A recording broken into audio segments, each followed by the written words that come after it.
Hi guys! Wow! Happy lunch! Magluto tayo ngayon ng mabilisang ulam.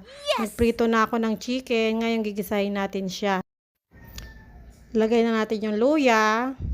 Tapos, lagay na rin natin ang sibuyas. Ayan, mabilisan lang yan guys. Kaya dire-diretso tayo ngayon. Ayan, lagay na natin ang pineapple tidbits. Pwede rin pineapple chunk kung anong available. Pwede rin juice lang. Ayan. Huwag na natin lalagyan ng asukal. Matamis na yan. Tapos, lagyan na natin ang tomato sauce. Ayan, guys.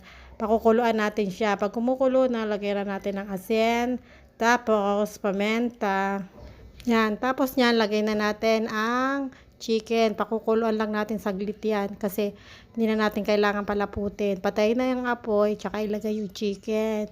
Para palutong pa rin siya. Masarap kainin. Tapos, ayan, luto na siya guys. Tayo na kumain. Thank you for watching guys. Till next video. Follow for more.